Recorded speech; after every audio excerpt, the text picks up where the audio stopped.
Méditons avec la communauté des disciples du Christ vivant en ce samedi 11 octobre 2025, 27e semaine du temps ordinaire, année liturgique C.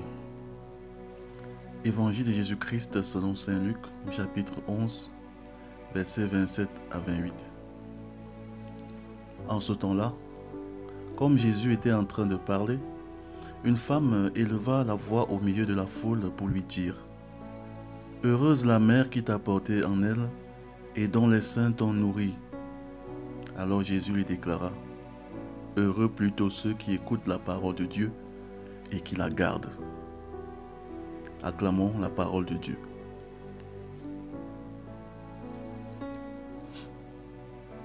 Méditation. Qu'est-ce qui fonde la vraie proximité avec Dieu?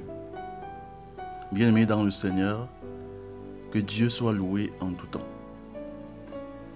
Dans l'évangile de ce jour, Jésus enseigne devant une foule. Une femme émue et admirative l'interrompt. « Heureuse la mère qui t'a porté et t'a allaité. » Autrement dit, ta mère a bien de la chance d'avoir un fils comme toi. Jésus répond en déplaçant l'accent. La vraie béatitude ne vient pas d'un lien biologique ou social, mais de l'écoute et de l'obéissance à la parole de Dieu. Ainsi, la proximité avec Dieu ne dépend ni des titres, ni de l'histoire personnelle, ni des émotions. Elle naît de la docilité à sa parole mise en pratique. Aujourd'hui, le Christ agit dans son Église, son corps mystique, et par le ministère des prêtres, in persona Christi. Cet évangile nous interpelle face à une dérive fréquente. Remplacer l'obéissance à la parole par une relation surtout affective avec le pasteur ou avec l'institution. On peut multiplier visites, dons et gestes d'amitié sans se convertir vraiment. Or, la vraie proximité avec Jésus ne vient pas d'une familiarité humaine, mais de l'alignement concret de nos choix sur l'Évangile. La Vierge Marie illustre parfaitement ce passage. Jésus ne la déprécie pas. Il confirme la source de sa béatitude. Marie est heureuse parce qu'elle a écouté et gardé la parole. Qu'il me soit fait selon ta parole. Elle gardait ces événements en son cœur. Par elle, nous comprenons que le vrai lien avec Jésus est ouvert à tous. Devenir disciple en recevant la parole et en la vivant. Que le Seigneur nous donne, comme à Marie, de faire de l'écoute et de l'obéissance à sa parole le pilier de notre intimité avec lui. Prions. Père très bon, tu as parlé autrefois par les prophètes et en ces jours qui sont les derniers, tu nous as parlé par ton Fils. Donne-nous un cœur pauvre et disponible qui écoute ta parole, la garde et la met en pratique.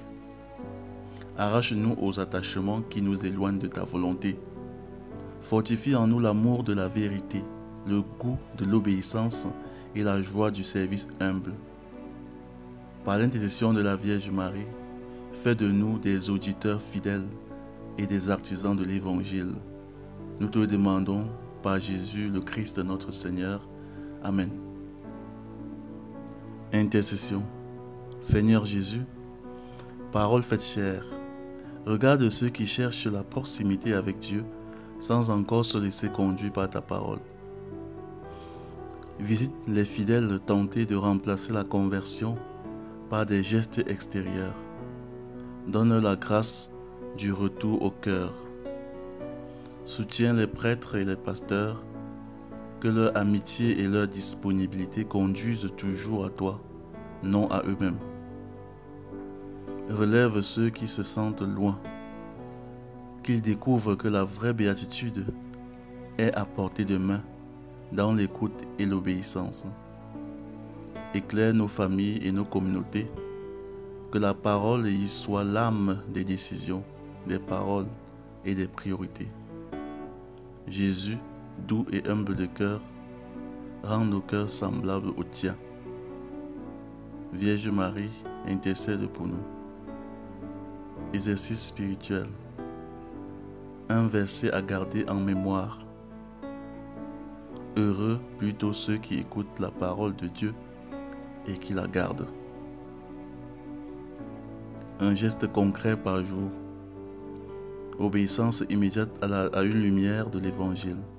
Pardonner, réparer, dire la vérité, renoncer à une parole dure. Priorité à la parole. Lire l'Évangile du jour avant les réseaux sociaux, les actualités. Silence intérieur.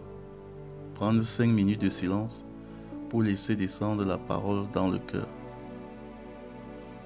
Examen du soir. Quelle parole ai-je écoutée aujourd'hui? Où l'ai-je gardée? Où ai-je résisté? Je demande pardon, puis je choisis un pas simple pour demain. Loué soit Jésus-Christ, à jamais.